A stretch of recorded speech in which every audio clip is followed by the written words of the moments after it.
Good afternoon. This is John O'Halloran with Chalk Dinosaur Podcast, episode number 14. If we want to feel inspiration, we must not wait for it to find us, but rather, we must seek it out and cultivate it. Inspiration is one of life's greatest feelings. Periodically, it finds us. To some degree, we don't have control over when and how often we feel inspired. But I'm a firm believer that inspiration finding us represents only a small part of the equation. It is fully within our power to seek out inspiration and fill our minds with thoughts, people, words, music, and art that inspire us. It's within our power to seek out experiences and people who inspire us to feed our flame and reach higher. Inspiration can feel like it occurs randomly, but the more I think about it, the more I begin to realize that we put ourselves in the situations that result in the feeling of inspiration. The places we choose to go, the people we choose to spend time with, the music we choose to listen to, the way we choose to live, the ways that we choose to spend our time, the content that we choose to fill our brains with. I don't want to rely on inspiration finding me. I need to actively seek it and put myself in places and situations that inspire me, fill my head with art, music, and stories that lift me up, people who make me want to grow. I feel like I'm realizing this even more as I write this. The realization that we create the conditions for an inspired state, and in order to live a more inspired life, we must actively create a fertile environment for inspiration to sprout. If you feed it and nurture it, it'll grow, and if you neglect it, it'll wither. I'm realizing now that most of my life, seemingly subconsciously, is centered around cultivating and nurturing and protecting the feeling of inspiration. Feeding creativity requires conscious intention and effort. It requires thought and attention. Daily journaling is one of my ideal practices. I don't always meet my ideal, but I'm always trying. Journaling feeds the flame of inspiration by helping me to know myself better. It sheds a light on my motives and true feelings in ways that would otherwise be unacknowledged or unnoticed. It gives me a safe space to express my fears, aspirations, and frustrations without the worry of being judged or hurting someone's feelings, which are two of the main things that cause me to filter and ignore certain thoughts, feelings, or self-truths. It gives me a greater sense of connection between my thoughts and my words, my feelings and my actions. It is a safe place to dream without pressure or fear of humiliation. Meditation helps to create fertile grounds for inspiration by honing my ability to let go of toxic thoughts and mental chatter. One of my favorite analogies with the mind is the jar of silty water. When it's shaken and in motion, it's cloudy, but when it's kept still, it becomes clear. Although the positive effects of meditation can be felt quickly with regular practice, I recognize that, like so many other practices, it's a lifelong journey with no end. Personally, I really need that practice to be able to step out of the world in which I often find myself, compulsively checking my phone, email, social media, racing thoughts, worrying about what I'm going to do next. And I truly believe in the power and positive potential of meditation. As with journaling, it helps me feel a greater sense of self-awareness, awareness of my emotions, my reactions to those emotions, compulsive or obsessive thought patterns, and it helps me see things more objectively. I'm not claiming to be very good at this, but I see the potential for benefit, and I've felt the positive effects enough to be a believer and to continue practicing. So I started doing that about 4 years ago. Exercise is another powerful practice. The focus that naturally comes when you're in the middle of a physical challenge is a therapeutic and rejuvenating feeling. In many ways, it shares some of the same effects as meditation and journaling. It can calm and ease tension in the mind and provide a cathartic release, even when I don't feel like I need it. It also provides a simple platform for growth. The relationship between work and results is direct, reliable, and in many cases fast. The feeling of growth, even though with exercise seemingly has nothing to do with creativity or inspiration, is in itself inspiring, and that feeling carries over to every other aspect of my life. The feeling of moving forward, of creating a healthier lifestyle, of improving, are all psychological feed for inspiration and action. The more you do, the more you grow, and the more you grow, the more you feel inspired to do. The psychological effect, in my experience, works synergistically with every aspect of my life, and all of these inspirational growth practices or growth factors support and strengthen each other. When I sharpen my body, I feel more motivated, more focused, and sharper in the mind. I have more of that beloved feeling of inspiration and ambition, more drive, more self-confidence, and an overall better disposition. Intentionally choosing to engage with certain events or people can be a huge source of inspiration. And this is another thing that we can control. Intentionally spending time around inspirational people is something that we can control. When I see certain musicians play or certain bands, I'm inspired to learn and practice and get better. When I'm around people who are really dedicated at anything they do, or really good, or really positive people, I'm inspired to go in that direction. For example, some people that I've had the pleasure of working with and being around that give me that feeling of wanting to get better at what I do. When I watch Jules Powell or Steve Ippolito play the drums, it makes me want to get better. When I see Benny Rossman or Michael Berger play the bass, that makes me want to get better at bass. Lucas Baumann, he makes me want to be a better piano player. And John O'Brien and Jason Greenlaw, when I'm around them, it makes me want to understand the language of music better. There's plenty of producers and artists that I don't know personally that inspire me just through their work. And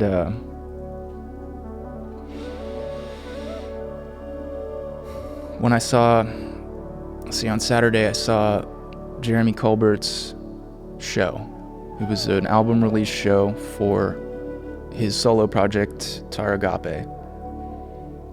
And that event was very inspiring to me, just in the way that it was so deeply intentional and thoughtful.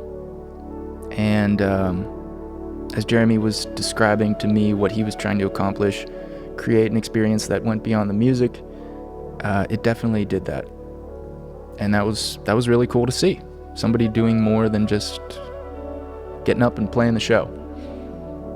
Not that there's anything wrong with that, but it kind of just was cool to see someone put together something a little bit more bigger and more thoughtful. There's so many people in the non-creative world as well. We're just great people with dedication and passion. And I often ponder the importance and impact of spending as much time as I can around inspiring people, inspiring places, and events. There's plenty of it out there.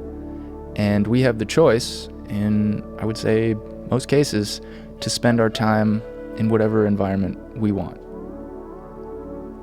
in most cases. Of course, there's probably some exceptions, but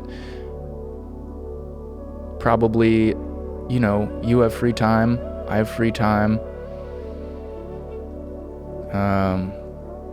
We can choose what we want to do with that, and we can also choose what we want to do for a living. So I think about that all the time. Certain environments are creatively stimulating and make me want to do stuff, and those are the kinds of places I'm trying to spend more time in. So we also choose what kind of content we consume and what kinds of people and conversations we choose to tune into. So for me, at a certain point, I think around 2014, I was in somewhat of a debilitating depression and didn't have really the drive to even do what I like to do the most, which is produce music. And it was at that point that I started to seek out information and kind of material to help me reshape my perspective and my thinking. And, it started with a lot of self-help type books, like The Happiness Advantage, The Power of Now, Mindfulness in Plain English, The Habits of Highly Successful People. I forget how many habits there are. A bunch of these books, just looking for information. And I mean, these were, I guess, pretty surface level books, but it was enough to help me change the way I experienced life. And so then at that point, I started to realize more and more that my perspective on life is really what is shaping my experience completely, not the factors in my life, but my perspective on it. And I realized through a lot of different things, but I realized, that the same circumstances can feel completely different if you are, depending on your mindset. So around that time, and since then, I've kind of made a conscious effort to avoid filling my head with worrisome or negative content. Like, we choose what we want to read, what we want to watch, what we want to listen to, and why would I choose to absorb all of this bad stuff? So I don't know, whenever I'm listening to content kind of stuff, I'm trying to have it all be stuff that lifts me up and makes me want to just grow. So a lot of inspirational type podcasts, self-development podcasts. Let's see. I really like the Jocko podcast. I listen to the Rich Roll podcast, Tim Ferriss podcast, certain episodes of the Joe Rogan podcast, the Tony Robbins podcast, and all his video stuff.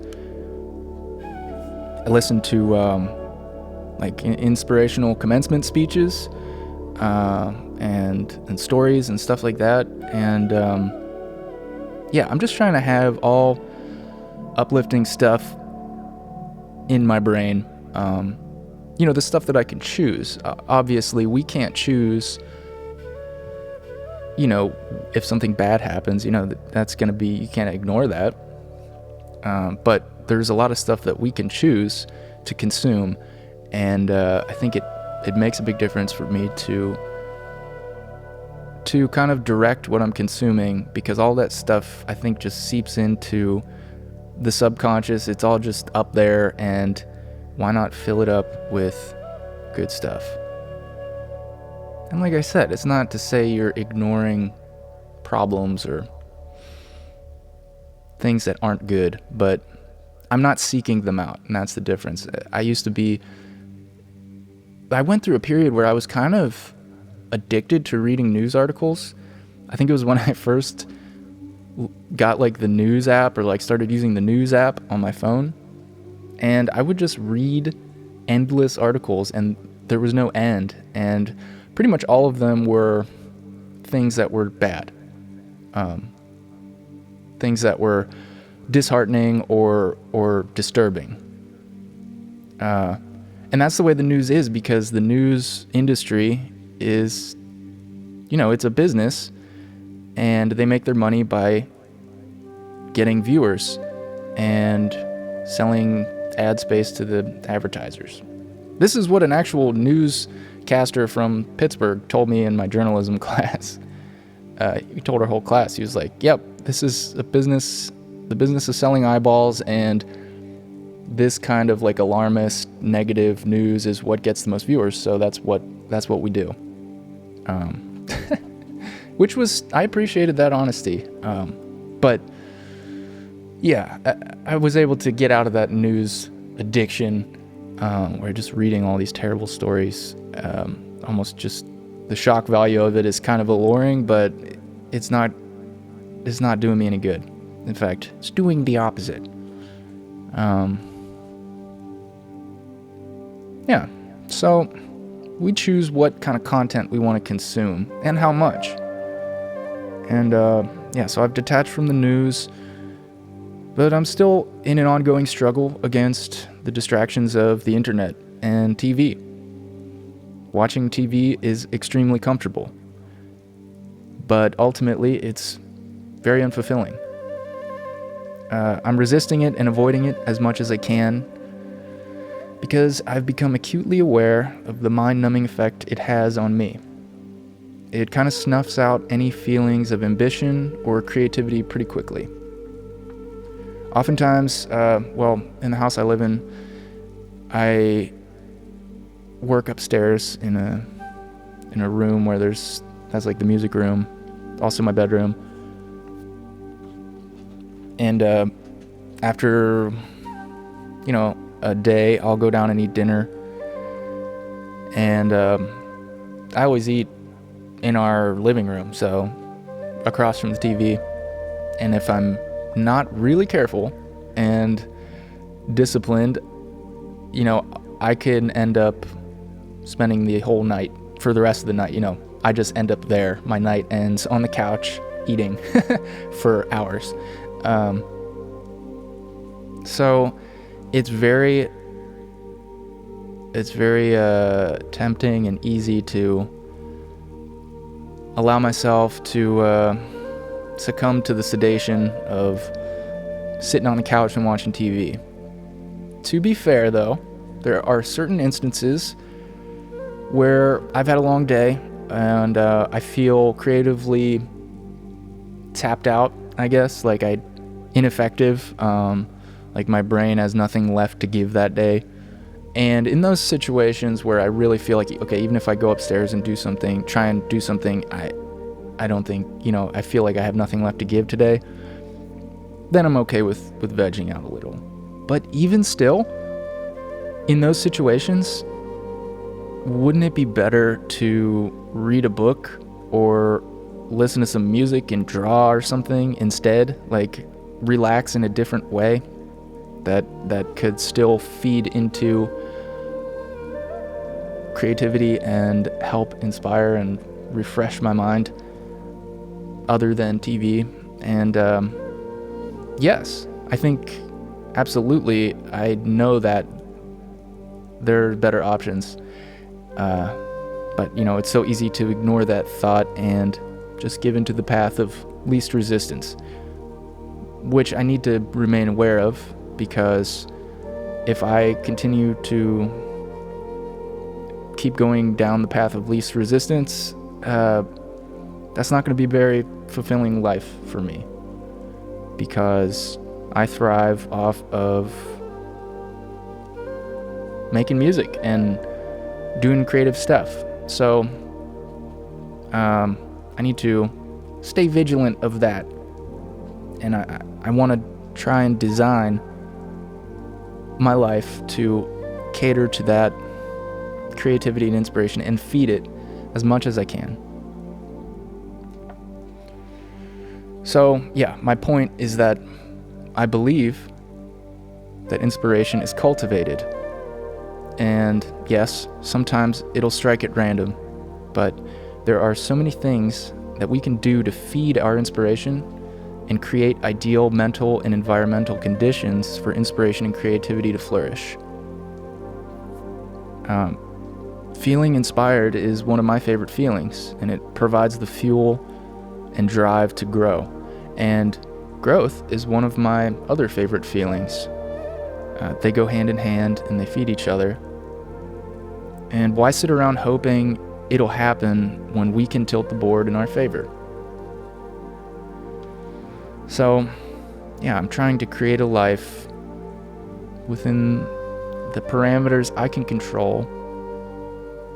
I'm trying to create a life where I'm coming into contact with things that inspire me as much as possible and cutting out the things that have the opposite effect, that numbing comfort effect that is so easy but really doesn't do much for me. What does that mean for me? Okay, so for me, this means more time playing instruments. Just having an instrument in your hand and playing it. More time learning, more time recording for fun. Just playing in that playground and doing that more often. More time reading, more time listening to music. Listening to music, I need to do that more, and I need to do it more in an active sense, because no doubt there's a benefit from passive listening where I'm doing something else and there's music playing. Like when I'm journaling and there's music playing, or when I'm at the gym and there's music playing. I still absorb some of that, and I can find inspiration and creative ideas doing that. But I think there is a pretty big difference between doing that and sitting down and giving yourself to the experience of listening to a piece of music or an album with undivided attention and really allowing yourself to get absorbed into that work of art.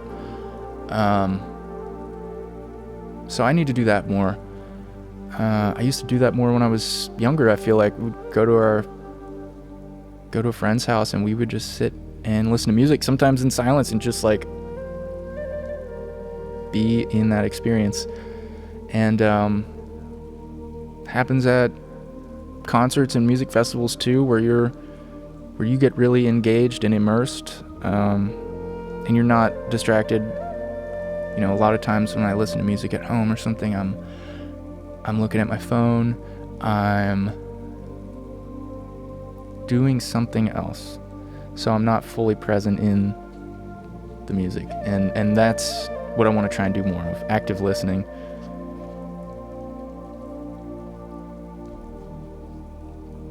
So, also, okay, back to my list. What does this mean for me?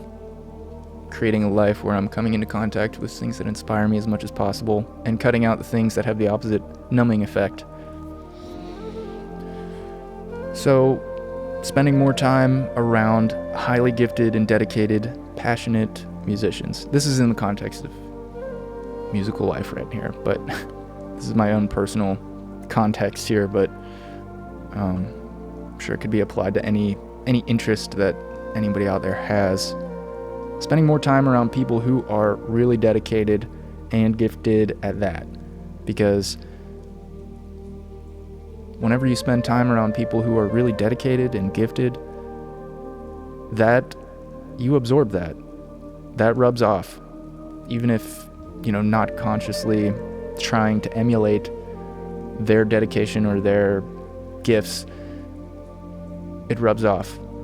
I can't really tell you how often I spend a little bit of time around somebody who's really good, like Zach Wiesinger on guitar or something. If I play music with him, even if I'm not playing guitar, if I'm playing drums or something, just like being around him and hearing him play and talk about music and stuff, that makes me, I get better just from that.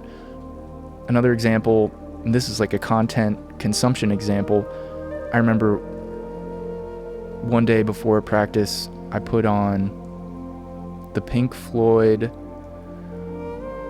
Live at Pompeii video, which was like a live concert video they made, which was really awesome, and I really liked it, and yeah, I was super into it. And then we went to go practice and we had a jam,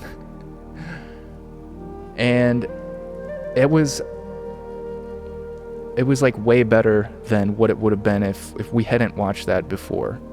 Like we did, it would like inspired us to do different things, and I remember that being a particularly, at least me, I don't know if everybody else was feeling it as much as me, but I was trying a lot of different and new stuff, and it was a very inspired jam, and that wouldn't have happened if I didn't, watch that video. But yeah, just being around people who are really driven and dedicated, just seeking those people out and spending more time with them, or just watching them do what they do, like going to concerts. I should go to more concerts. Like, as I've started to perform more, I've started going to less concerts, and I think that's bad, because I get a lot from watching inspiring performances, and I don't know why. I feel like I've just kind of stopped going to concerts as much, and I think that's really important, because that's how that's how a lot of my inspiration sprouted in the first place to do this. At least with the performing, like going to shows and seeing inspiring performances made me want to do that. Now, I guess there's something to be said, you need to have that intrinsic motivation to do something like that, but it certainly helps when you have some external juice being infused into your juice tank. Yeah, so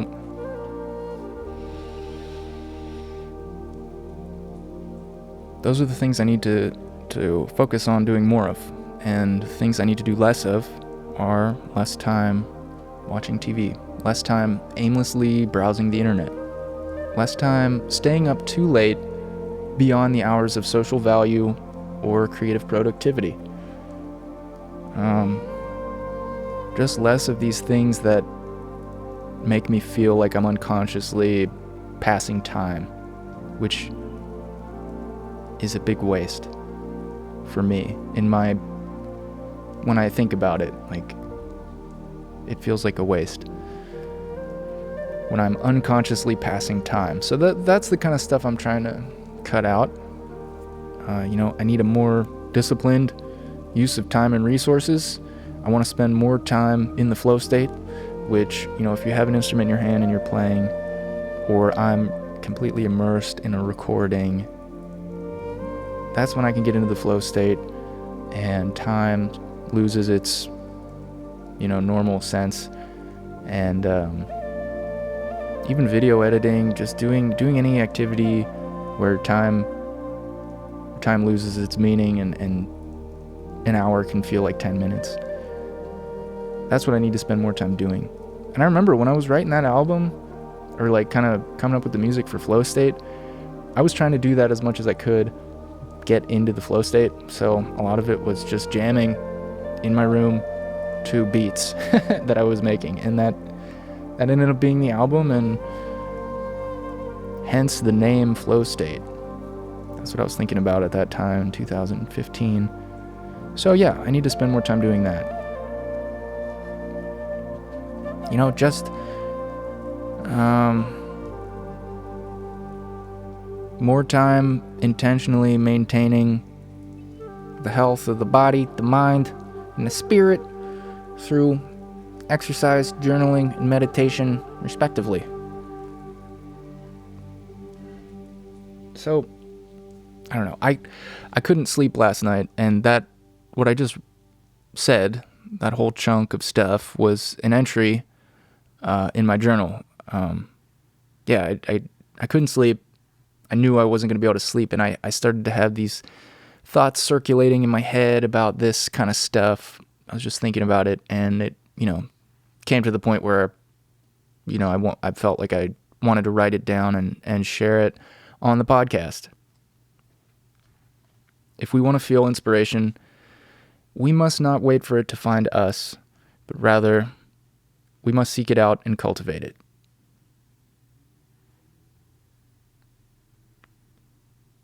What does this mean for you? I don't know. But I know what it means for me. And I'm sure it could be applied to, anybody's life. When we pay attention, at least when I pay attention, I feel like there's pretty clear signs of what gets me excited and what makes me feel good and like I want to grow, and there's stuff that doesn't do that. So trying to acknowledge and do as much of the good stuff as possible, and kind of surround my life and mental environment with as much of that stuff as possible. So I guess before I end here, I'm going to do a little news recap for Chalk Dinosaur, the band. So we got a show coming up this Sunday, February 29th, at Mr. Small's Theater. We're going to be one of the openers for RJD2, who is a legendary producer and DJ, and so that should be interesting. The last show I got to open for RJD2 was very, very well attended, and it had a very great feel. The crowd was very fun, and it felt like a party in there. And so this will be interesting because we're going to be playing as a full band, and the opener and the headliner are DJs. So hopefully it sounds okay. The sound guy does a good job. Usually it sounds great in there. So hopefully that will happen. And after I booked that show, I found out that Starship Mantis was having their last show ever on the same day, and I'm bummed about that. But I don't know. When the offer came in, everybody was on board to do it, and it's going to be a big, probably a big audience of people who may not have heard us before. So it'll be good exposure. It would be great to see Starship's last show. That'll be a special one for sure. Although, the three times I've seen him at Farm Jam, I was right, standing amidst the band, and I don't know if it gets any better than that for me. So what else we got? March 15th, I think it is. It's Saturday in March. I'm going to be doing a DJ set. I'm going to be DJing at the Ascend. Oh, that's March 14th. Yeah. I'm going to be DJing at the Ascend members party. Ascend is the rock climbing gym in Southside that I go to, and I'm kind of somewhat of a resident DJ there. I DJ a couple times a year. And this will be the first members party I've DJ'd, so I'm excited to do that and be a part of it. And yeah, I love that place. So I was gonna try a little experiment. I want to have some new music. I always want to have new music when I DJ. Yeah, so I had an idea. I was like, well, maybe I'll just make a beat every day.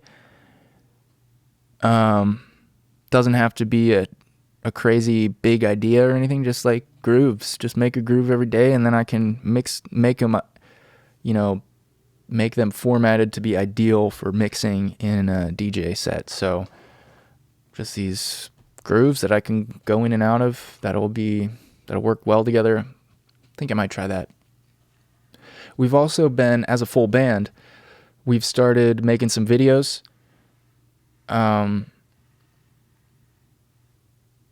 These are like short 2 to 5 minute videos of us playing a piece of music, that like an original piece of music. These aren't songs on albums or anything. These are just musical ideas that we put together to record videos so we could release little videos, performance videos. The idea behind it for me was that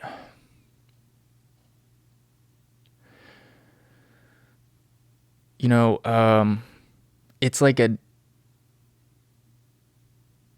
I wanted to create a consistent output of some kind of content for people to watch, and like stuff for people to kind of chew on.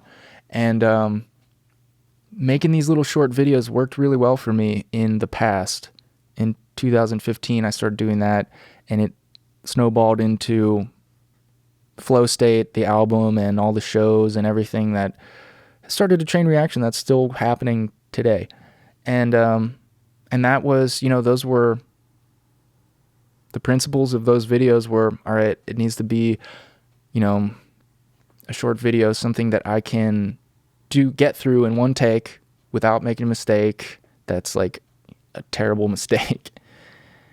And then just recording good audio, and it turned into some musical ideas that I really liked, and each video got more sophisticated, and like the whole thing just developed.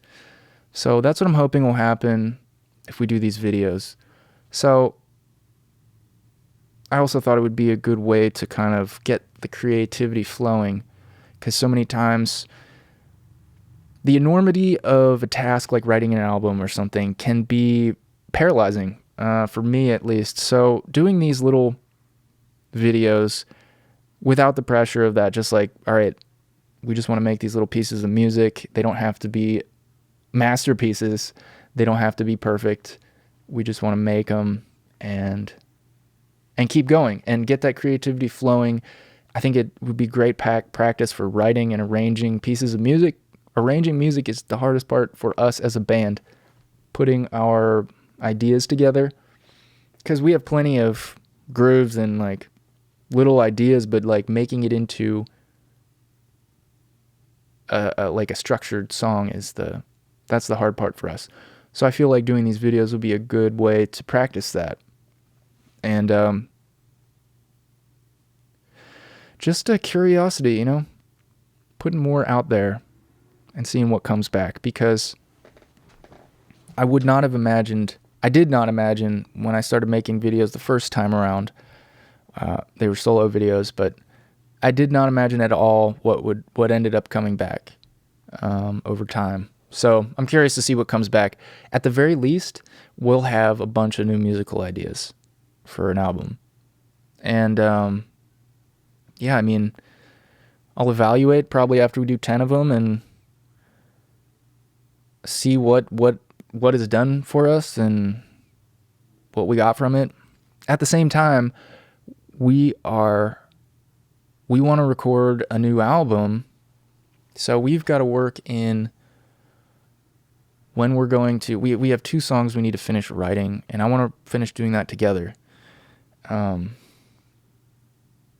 So we need to find time to do that, but we also need to find time to do these videos, which is usually just takes one day, a couple hours, one day.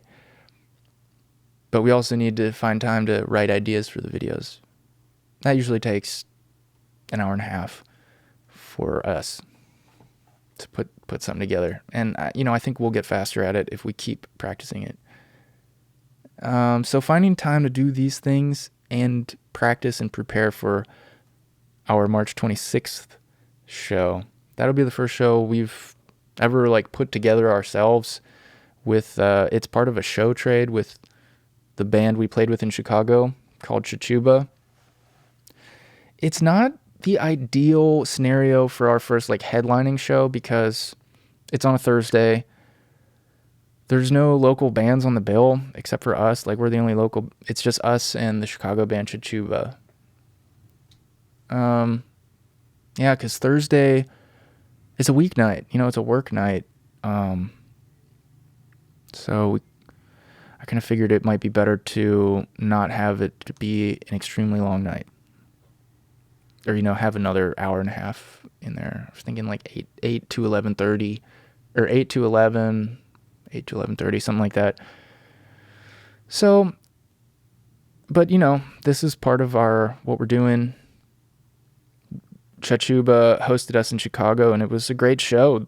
And I think we made a great impact on Chicago, and at least the people that were at the show. And it was pretty well attended. And now we want to help them get exposed in Pittsburgh.